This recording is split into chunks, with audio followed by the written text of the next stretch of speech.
तो polynomial P x यूं लिखी गई थी, A naught X to the power N, A one X to the power N minus one, A two X to the power N minus two, and so on till A N. A N में दिखा रहा था मैं कि A N में X to the power zero है। X to the power zero क्यों थी? X to the power N minus N हो गया था। यहाँ एन माइनस वन है, ए वन में एन माइनस वन है। A naught X to the power N में हम लोग देख रहे हैं एन माइनस एन अकर कर रहा है। ठीक है, तो ये पॉलिनोमियल का फॉर्मेट था in X, polynomial in X. ये A naught A one, A naught A one, A two to A N, these are all real coefficients, real numbers हैं ये। रूट टू भी हो सकता है क्योंकि रूट टू इरेशनल नंबर है, irrational number real numbers में आते हैं। तो ये coefficients A naught A one A two to A N सभी रियल नंबर्स कंसिडर किए गए। और एन के बारे में कहना है जिसे डिग्री डिफाइन किया है, an degree of the polynomial in x, degree इसे डिफाइन कर रहे हैं। डिग्री को कहा गया है नॉन नेगेटिव इंटीजर होना चाहिए, नॉन नेगेटिव। ठीक है, तो नॉन नेगेटिव में आप हमसे पूछ सकते हैं कि पॉजिटिव क्यों नहीं कह दिया।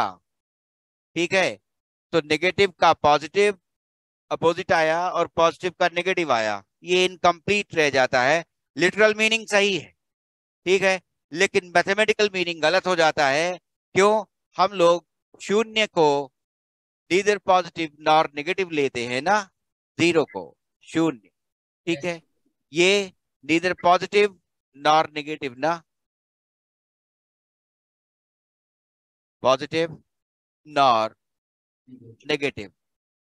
ठीक है, तो जब नॉन नेगेटिव इंटीजर बोला गया तो पॉजिटिव एंड जीरो ऑल्सो। ठीक है, तो इस बात को शामिल रख लेने के लिए कि शून्य भी हो सकती है डिग्री। ठीक है, तो नॉन नेगेटिव। ठीक है, नेगेटिव एंड पे नहीं जा सकते।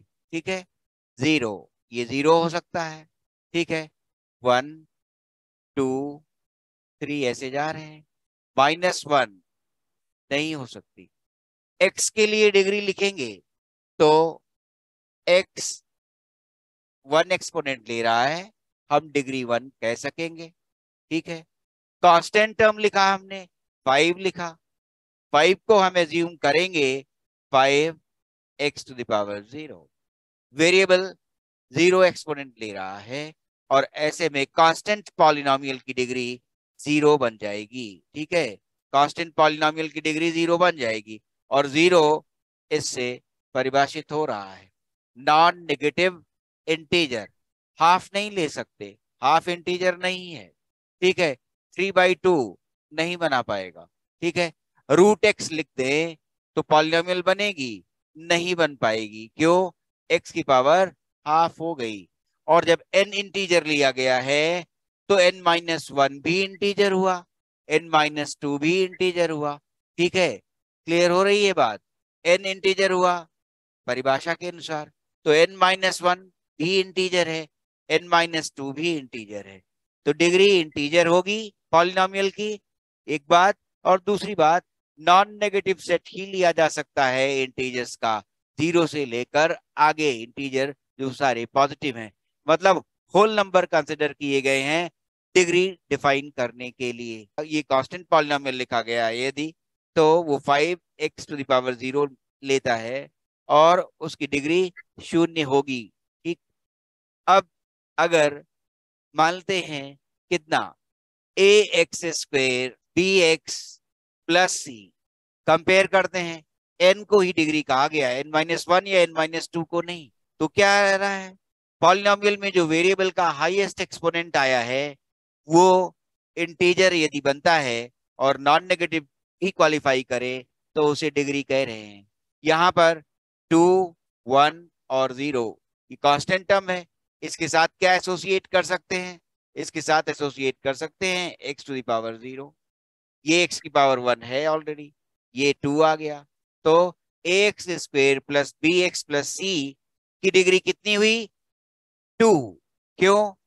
n को डिग्री डिफाइन किया गया है ना, n से एक छोटा, उससे और एक छोटा, उससे और एक छोटा, और अंत में ठीक x की पावर मिसिंग है, शून्य हो गई।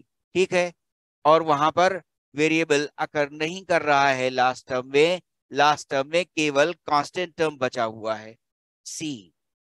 और उसके बाद अगर क्यूबिक की बात करते हैं तो क्यूबिक कैसे लिख लिया गया? फिर देखो क्यूबिक कैसे लिख लिया गया, A X cube B X square C X plus D. अब अगर इससे फिर कंपेयर करते हैं तो डिग्री हमें कितनी मिल रही है? 3 मिल रही है, क्यूबिक पॉलिनोमियल। ठीक है ना? डिग्री 3 मिली। x प्लस 1 से मैं डिवाइड कर रहा हूं, 3x square plus x minus 1। देखिए, फिर एक बड़ा डिवीजन देंगे, अभी हल्का है। x plus 1, 3x square match करना है इससे। ठीक है, तो 3 तो चाहिए ही, क्योंकि यहाँ कोफिशिएंट कितना है? 1, इसलिए 3 चाहिए। यहाँ x की पावर कितनी है? 1, और यहाँ एक्स स्क्वेयर अकर कर रहा है, तो फिर हमें x लेना पड़ेगा ना, 3x इंटू एक्स। ध्यान दे, 3x इंटू एक्स क्या बना देगा? 3x स्क्वेयर बना देगा। इसलिए 3x एसोसिएट किया गया इस डिवाइजर के साथ पहले टर्म को इक्वल बनाने के लिए, 3x स्क्वेयर आ गया।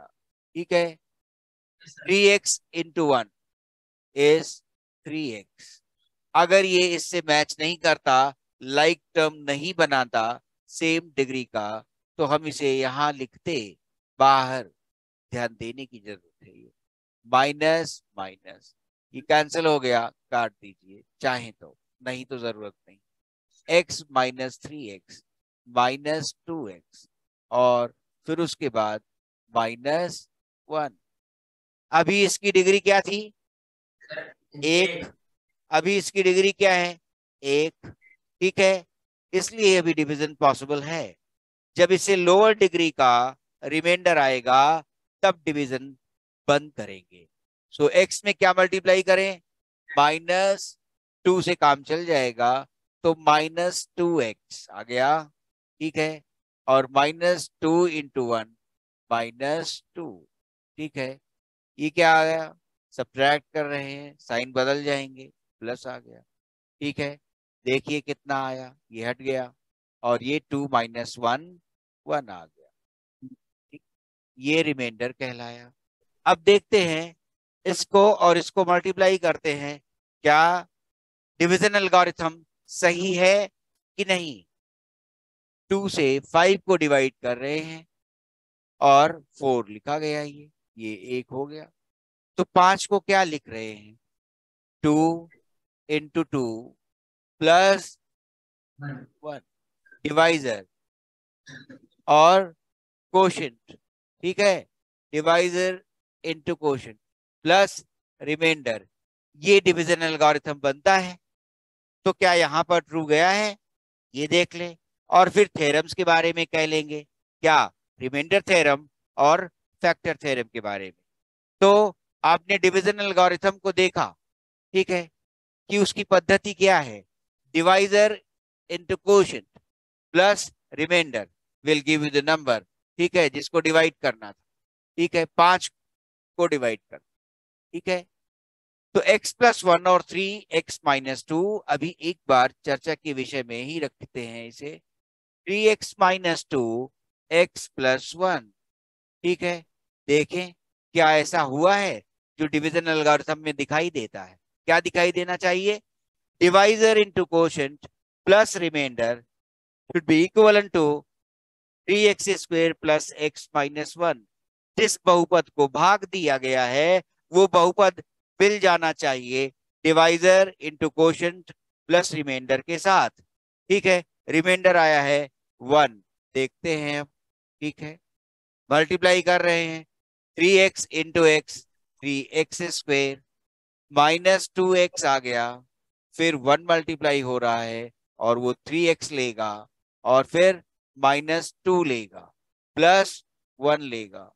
सिंप्लीफाई करते हैं, 3x², 3x -2x is x, और इसके बाद ये -1। ठीक है, तो यहाँ -1, 2 -1 1 बना था। ठीक है, तो ये हमारे पास 1 आ रहा है, और दिख गया कितना, 3x² + x। ठीक है, और -2 + 1 इज -1। देखो वही पॉलिनोमियल आ गई, 3x² + x -1। तो डिविजन एल्गोरिथम को लेकर ही आगे की दोनों थ्योरम्स बना दी गई। वो क्या है, शेषफल प्रमेय और गुणनखंड प्रमेय। ठीक है, तो अगर हम देखते 2 से अगर हम 8 को डिवाइड करते तो 2 4 जार 8 लिख देते, और शून्य बन जाता रिमाइंडर। तो यहां पर क्या था, 2 is not a factor of 5, क्यों, उसने रिमाइंडर छोड़ा है। ठीक है, हियर 2 इज फैक्टर ऑफ 8, तो 8 का गुणनखंड है, क्यों, रिमाइंडर डिवाइड करने पर शून्य के बराबर आया है। तो यहीं से इस डिवीजन एल्गोरिथम को देखते हुए हम दो थ्योरम्स बना लेंगे। ठीक है, कौन सी, शेषफल प्रमेय और गुणनखंड प्रमेय। शेषफल प्रमेय क्या कहती है, यदि किसी पॉलिनोमियल px को डिवाइड किया जाएगा किससे, x - a से, तो उसका रिमाइंडर क्या बनेगा, p of a। If any polynomial px is divided by polynomial px is divided by x minus a, x minus a divisor है अगर, और वो px को डिवाइड करने के लिए प्रयुक्त किया गया है, तो शेषफल क्या बचेगा, remainder will be p of a, value of the polynomial at x is equal to a। Remainder theorem से क्या कहती है शेषफल प्रमेय, बहुपद px को यदि x - a से भाग दिया जाएगा तो p of a, value of the polynomial at x is equal to a, शेषफल के रूप में प्राप्त होगा। तो x + a से डिवाइड किया गया था, तो x + 1 से डिवाइड किया गया, तो इसको अगर हम मैच करेंगे इससे x - a से, तो पता चलेगा क्या बना, x -1। तो ध्यान रखना है कि अगर हमारे पास x + 3 है डिवाइजर, तो a क्या चुनेंगे, और x -3 है तो क्या चुनेंगे, यहां पर a 3 के बराबर रहेगा, क्यों, x -a का फॉर्मेट x -3 से एग्जैक्टली मैच करता है। तो क्या बनाया, x -3 ना, माइनस और माइनस प्लस बना देगा, a is equal to -3, 3 -1² plus x की जगह -1 फिर से, और लास्टली -1। देखते हैं क्या ये शेषफल प्राप्त होगा, 3 -1² 1, सो 3 into 1 -1 प्लस बिफोर दैट -1 रह गया, और ये -1, 3 गुणा 1 3 आ गया, 3 -1 -1, 3 -2 आ गया, 1 और 1 दोनों ऋण के थे, -2, तो 3 -2 हमारे पास एक शेषफल के रूप में आ गया। ठीक है, तो शेषफल प्रमेय यही कहती है, कोई भी बहुपद यदि x - a से डिवाइड किया जाएगा तो डिवीजन पर हमें जो शेषफल प्राप्त होगा वो उस बहुपद का मान है, a रखने पर x की जगह a रखेंगे यदि, तो जो मान प्राप्त होगा वही शेषफल बनता है, शेषफल प्रमेय ये कहती है। ठीक है, तो अब इस बात को ध्यान रखते हुए हम लोग फिर से सवाल करेंगे, x+3 में -3a लिया जाएगा और -x-3 में a+3 लिया जाएगा। डिवीजन, ठीक है, एल्गोरिथम, ठीक है, जो पद्धति है उसकी, ठीक है, सीक्वेंशियल अरेंजमेंट क्या है, divisor into quotient plus remainder आ रहा है, ठीक है। गुणनफल, ये गुणनखंड प्रमेय जो बनाएंगे उसे देखिए। If any polynomial px is divided by, अगर डिवाइड करें किसी पॉलिनोमियल को x-a से, ठीक है, px is divided by x-a, ठीक है, एंड 2 से 8 को डिवाइड किया गया था, 4 और 8, ये शून्य बचा। अगर किसी बहुपद को x-a से डिवाइड किया गया और शेषफल शून्य के बराबर आ गया, तब हम कहेंगे x-a is a factor of p of x polynomial in x। तो x-a फैक्टर गुणनखंड कहलाएगा। अगर किसी पॉलिनोमियल px को x-a से डिवाइड करने पर शेषफल के रूप में शून्य प्राप्त हो जाता है, तो फिर x-a उस बहुपद का गुणनखंड कहलाएगा। x-1 हमने लिया, डिवाइड कर रहे हैं किसको, x² माइनस 2x प्लस 1, ठीक है। x इंटू एक्स क्या आया, x² बना, x इंटू -1 -x बना, घटाया माइनस प्लस, ये क्या बचा, -x बचा, -2x प्लस x -x बचा, 1 कैरी किया है। अब क्या मल्टीप्लाई करें, -1 मल्टीप्लाई करें ना, तभी तो मिलेगा -x -1 इंटू -1 अगेन क्या आ गया, 1 आ गया, प्लस एंड माइनस, ये शून्य बन गया। तो हमें क्वोशंट के रूप में, भागफल के रूप में हमें x-1 प्राप्त हुआ है, शेषफल के रूप में शून्य प्राप्त हो गया। तो हम कह सकते हैं आसानी से x-1 is a factor of x² minus 2x plus 1, ये फैक्टर है।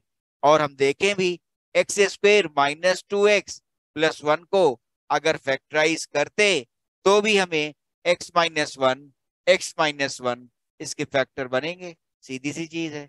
x, ठीक है, -2x चाहिए, -2x को हम लोग लिख सकते हैं -x और -x प्लस 1। अगर स्प्लिटिंग ये मिडिल टर्म की भूल गई होगी तो फैक्टराइजेशन करते वक्त, सवाल करते वक्त याद दिलाने को बता दीजिएगा। तो x कॉमन आया, x-1, फिर से -1 कॉमन आया, x-1, तो क्या आ गया, x-1 इंटू x-1, और ये रिपीटेड फैक्टर बन रहा है, तो शेषफल शून्य प्राप्त हो रहा है। और तब x-1 इसका फैक्टर हुआ। जब फैक्टर हुआ तो आसानी से ये थ्योरम चरितार्थ हो रही है क्या, कि अगर किसी पॉलिनोमियल px को x-a से डिवाइड करने पर, भाग देने पर शेषफल शून्य के बराबर प्राप्त होगा, x-a उस पॉलिनोमियल px का फैक्टर गुणनखंड कहलाएगा। ये फैक्टर थ्योरम हो गई, ठीक है। 5x³ प्लस 4x² और प्लस 7x, इसकी घात क्या बनेगी, इसकी डिग्री बनी, क्या कंसिडर किया गया था, 3, 2 और 1, ठीक है। सबसे बड़ा क्या पड़ा, 3, तो डिग्री कितनी हुई, 3। उसके बाद आया है 4 माइनस y² का, ठीक है। तो आसानी से अगर y को चर माना है तो ऐसा भी लिखा जा सकता है इसे, -y² प्लस 4। इसको आसानी से देख सकते हो, -y² प्लस 4y⁻0, ठीक है। तो इसकी घात कितनी हो गई, 2 हो गई, ठीक है। बीच में एक मिसिंग है, उसकी जरूरत नहीं है, ठीक है, वो टर्म नहीं है, उसका कोफिशिएंट 0 रहा होगा, इसलिए वो मिस हो जाता है। ठीक है, ऐसा रहा हो सकता है क्या, -y² plus 0 into y plus 4 into y⁴ degree वाला टर्म नहीं दिखाई देता। ठीक है, इसलिए इसकी घात कितनी हो गई। अब तीसरा पार्ट लिखते हैं, ये 5t -√7। ठीक है, तो हमने कहा था कि ये t⁻1 बनेगा। ठीक है, अच्छा, फिर हमने तुम्हें सिखाया था √7 कांस्टेंट टर्म है, तो इसके साथ हम एसोसिएट कर सकते हैं t⁻0, इसकी डिग्री 1 हो गई। ठीक है, 1 ही हाईएस्ट है। तीन, तीन क्या है, कांस्टेंट पॉलिनोमियल। ठीक है, थ्री को कैसे देखोगे, थ्री हम पहले से भी लिख चुके हैं, x⁻0। ठीक है, तो कांस्टेंट टर्म की डिग्री कितनी है, 0 है। तो 2.2 के लिए चल रहे हैं आगे। शून्यांक, जीरो ऑफ ए पॉलिनोमियल, बहुपद का शून्यांक, बहुपद का शून्यांक लेंगे। ठीक है, तो शून्यांक लेंगे तो मानी वो अंक बताएंगे जिस पर बहुपद का मान शून्य हो जाए, उस अंक को बहुपद का शून्यांक बनाएंगे जिस पर कि बहुपद का मान शून्य हो जाए। ठीक है, एक्स की वो वैल्यू रखने पर जिस पर बहुपद शून्य हो जाएगा उसे कहेंगे बहुपद का शून्यांक, जीरो ऑफ पॉलिनोमियल। ठीक है, पॉलिनोमियल दी हुई है px, पॉलिनोमियल देखो क्या लिखी गई है, 3x² - 1। सत्यापित कीजिए कि दिखाए गए मान निम्नलिखित स्थितियों में संगत बहुपद के शून्यांक हैं। जो मान x के दिखाए गए हैं ये उस बहुपद के शून्यांक हैं कि नहीं, ये बताना है, यह सत्यापित कीजिए। ठीक है, कि दिए हुए x के मान बहुपद का शून्यांक बनाएंगे कि नहीं बनाएंगे। तो इस वाले बहुपद के लिए हमें x के मान दो दिए गए, और पहला है -1/√3, -1/√3, और दूसरा दिया गया है 2/√3, दूसरा दिया गया है 2/√3।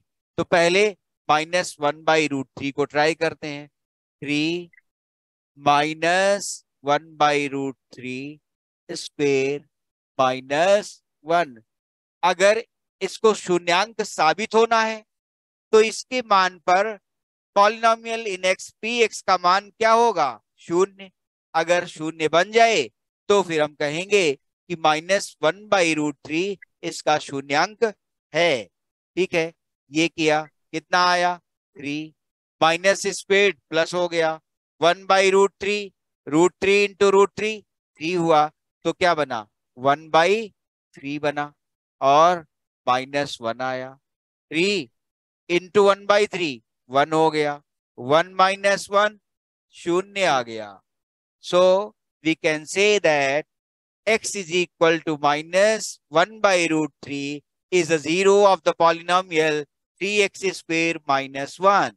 हम कह सकते हैं कि x का मान जो -1/√3 लिया गया है वो पॉलिनोमियल 3x² -1 का शून्यांक बन रहा है। क्यों, x का मान पॉलिनोमियल में -1/√3 रखने पर हम शून्य प्राप्त कर रहे हैं। अब दूसरा वाला 2/√3 है, तो वो देखते हैं 3। अब 2/√3 का स्क्वायर करना है, करेंगे, -1 कितना हो गया, 3, और ये क्या है, 4, और √3 का स्क्वायर 3। ठीक है, -1, ये 3 और ये 3 चला गया, 4 बचा, -1, और ये क्या आ गया, 3 आ गया, and this is not equal to 0, ये 0 नहीं है, शून्य प्राप्त नहीं हुआ। 2/√3 रखने पर पॉलिनोमियल बहुपद 3x² -1 का मान शून्य के बराबर नहीं आया, इसलिए हम कहेंगे कि -1/√3 तो शून्य बना था, शून्यांक, लेकिन 2/√3 शून्यांक नहीं बना। ठीक है, तो 2/√3 x के मान के लिए पॉलिनोमियल px जो 3x² -1 है उसमें शून्यांक के रूप में प्राप्त नहीं हुआ। पॉलिनोमियल इस सवाल के लिए जो दिया गया था वो है x³ + 3x² + 3x। चौथे पार्ट में डिवाइजर जो दिया गया है वो x + पाई है। दिए हुए पॉलिनोमियल को निम्नलिखित में से भाग देने पर शेषफल ज्ञात कीजिए। ठीक है, तो शेषफल प्रमेय पर आधारित है और शेषफल प्रमेय याद दिलाएं क्या कहती है? क्या x - a से जब डिवाइड करेंगे px को, ठीक है, तो शेषफल क्या बचेगा? p of a। और मैंने तुम्हें अभी बातें याद दिलाई थी जो दो, वो ये थी कि x - 1 अगर है तो तुम a कंसिडर करते हो कितना? x = हटा दे, a = 1 कंसिडर करते हो। x + 1 लेते हो तो a = -1 कंसिडर करते हो। ठीक है, यहां क्या कंसिडर करोगे? बोलो। a = -पाई कंसिडर किया जाएगा। अब शेषफल देखते हैं। क्या -पाई क्यूब्ड 3 टाइम्स -पाई² इंटू 3 -पाई आया है +1 आया है? क्या शेषफल बच रहा है? देखें, -क्यूब्ड माइनस ही रहेगा तो -पाई³ -पाई² +पाई² बनकर आएगा। सो 3पाई² आ गया और -1 × 3 -3 बना तो -3पाई आ गया +1 आया। ये रिमाइंडर बच रहा है। रिमाइंडर इसी फॉर्म में लिखा गया है -पाई³ +3पाई² -3पाई +1 पाई का मान रख के इसे आगे नहीं बढ़ाया गया है, तो हम लोग ये शेषफल यही छोड़ दे रहे हैं। ठीक है, उसका 5th पार्ट तो पहले ए डिस्कवर करने में दिक्कत है पक्का। 5 + 2x। ठीक है, अब यहां से एक हिंट लेते हैं। हमने यहाँ x - 1 में a माना है कितना? a 1 माना है और x + 1 में हमने a माना है -1 माना। ये तो ऐसा लगता है हम उसकी समरूपता देखकर x - a से इन दिए हुए डिवाइजर्स की समरूपता देखकर हम a चुन लेते हैं, ऐसा लग रहा है। लेकिन अगर ऐसा है तो फिर से इसे एनालॉगस बनाना पड़ेगा। तो वो एनालॉगस जो बनता है, समरूप बनता है, वो अगर ध्यान से देखें इन्हीं को, अगर हम कहते x - 1 को 0 से इक्वेट कर दो तो x = 1 आ गया, तो a वही था। इसको अगर हम 0 से इक्वेट करते x + 1 = 0 तो x = -1 आ गया और यही -1 हमारे लिए a बन गया था। ठीक है, तो कई बार ऐसा लगा था कि x - a की समरूपता इन गुणनखंडों के साथ देखकर हम लोग ये मान ले रहे हैं कि a इसमें 1 हुआ, a इसमें -1 हुआ, तो 0 से इक्वेट कर दीजिए पहले। ठीक है, 0 से जब इक्वेट कर देंगे तो 2x = -5 आ गया, माने x = -5/2 आ गया और यही a बन गया। ठीक है, जो हमारा पॉलिनोमियल सवाल में है हम रखते हैं p ऑफ -5/2। ठीक है, कितना बनता है? -5/2 क्यूब और उसके बाद 3 × -5/2² +3 × -5/2 +1। ठीक है, ये कितना आ गया? माइनस का क्यूब है, माइनस ही रहेगा। ठीक है, क्लियर हुआ? सो 5 × 5 × 5 125, सो -125 अपॉन 2 × 2 × 2 2 क्यूब दैट इज 8। यहां पर क्या आया? माइनस का स्क्वायर पॉजिटिव लेगा 25/4, so 3 into 25 75/4, और ये 3 into -5 -15/2 प्लस 1, ये ठीक है। एलसीएम 8 ले लिया गया, ठीक है। -125 पहला टर्म, 4 2 आर 8, तो दूसरा टर्म 150 बन गया। 150 -125 25 प्लस 8 आ रहा है, वो भी लिख लो, और फिर -60/8 लिख लेते हैं। 33 -60, तो -27 बना है, ठीक है। तो हमारे पास शेषफल प्राप्त हुआ -27/8। जांच कीजिए कि 7 + 3x डिवाइजर है, 3x³ + 7x का गुणनखंड है कि नहीं। फैक्टर थ्योरम क्या कहती है कि अगर शेषफल 0 आएगा तो हम मानेंगे कि वो गुणनखंड है, अगर शेषफल 0 नहीं आएगा तो हम मानेंगे कि वो गुणनखंड नहीं है। अच्छा, 7 + 3x में a चुनना है। a क्या लिखेंगे, मैंने क्या सिखाया, भाग जिससे देंगे उसको 0 से इक्वेट करिए, ठीक है। इक्वेट कर दिया, क्या आ गया, 3x = -7/, यही a का मान बन जाएगा।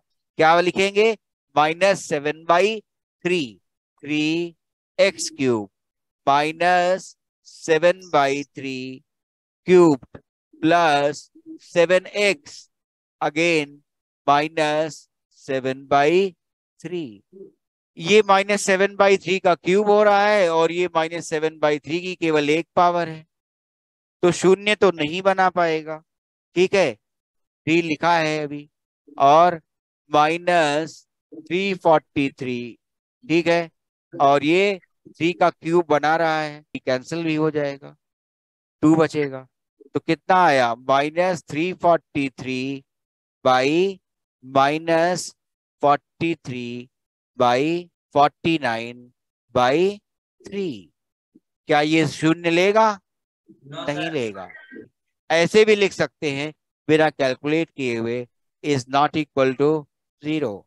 तो फिर क्या हुआ, 3x³ + 7x का फैक्टर नहीं बन पाएगा। k का मान ज्ञात कीजिए जबकि निम्नलिखित स्थितियों में से प्रत्येक स्थिति में x-1 px का एक गुणनखंड है। px दिया गया है kx² -√2x। अब कहा गया है कि x-1 को गुणनखंड के रूप में लेना है, ठीक है। फैक्टर के रूप में x-1 दिया गया है और अब k का मान बताना है। तो अगर इसे फैक्टर साबित होना है, ठीक, तो क्या बनना चाहिए, p(1), value of the polynomial at x = 1, बहुपद का मान जो x = 1 रखने पर मिलेगा, ठीक। अगर वो 0 बना दे तो ये फैक्टर बन जाएगा। तो p(0), p(1), applying p(1) = 0, k x² x 1 के बराबर -√2 और फिर से x 1 के बराबर +1, इसे कितना आना चाहिए, 0 के बराबर ना। फैक्टर थ्योरम यही मान रही है ना कि रिमाइंडर 0 के बराबर होना चाहिए। k 1² 1, सो ये k आ गया, ये -√2 रह गया और ये +1 हो गया। k का मान ही चाहिए था, k ये आ गया = √2, √2 इधर हो गया, माइनस साइन के साथ था, ये -1। सो k = √2 - 1, ठीक है। अगर k का मान √2 - 1 रखेंगे तो फिर हमें x-1 गुणनखंड के रूप में प्राप्त हो जाएगा, ठीक है। तो k का मान 2.4 में मैं एक बार उत्तरमाला से देख लूं कि सही उत्तर आया है कि नहीं, ठीक है। तीसरे सवाल में हमारे पास तीसरा पार्ट था और तीसरे पार्ट का उत्तर k का मान है √2 - 1, तीसरे पार्ट में उत्तर आया है √2 - 1। आप देखिए, ठीक है। तो हमें पता चला कि k का मान अगर √2 - 1 आएगा तो x-1 फैक्टर सिद्ध हो रहा है, ठीक है। ज्ञात कीजिए 2x² + 7x + 3 ax² second degree में ax² + bx + c a and c coefficient of x² and the constant term ac, ठीक है। इसको स्प्लिट कर देते हैं फैक्टर्स में, जैसे p या q मान लिए। तो p और q जो कंसिडर किया जाएगा प्लस माइनस कुछ भी, ठीक है, वो b बन जाना चाहिए, सम या डिफरेंस। यही था ना, ऐसे तोड़ना। 2 × 3 जरूरत नहीं है 6 लिखने की, ठीक है। 6 बना है जो, तो 6 के लिए हम लोग अगला फैक्टर क्या देख सकते हैं, 1 और 6। साफ दिखता है कि 1 + 6 7 ले रहा है। 2 और 3 से हम नहीं बढ़ पाए थे, सो 2x²। आप 7x को लिख रहे हो 6x + x ना, और +3। 2x कॉमन, x बचा और ये 3 बचा। यहां से x + 3 रिपीट होना है तो 1 ही बचेगा कॉमन, ठीक है। x + 3 × 1 makes x + 3, ठीक है। x + 3 फैक्टर कॉमन आ गया और हमें 2x + 1 हो गया, ठीक है। 2x × x 2x², ठीक है। 2x × 3 6x, 1 × x x, 1 × 3 square 6x + x 7x and +3। अरे वाह, 2x² + 7x + 3 को ही फैक्टराइज करने को कहा गया था।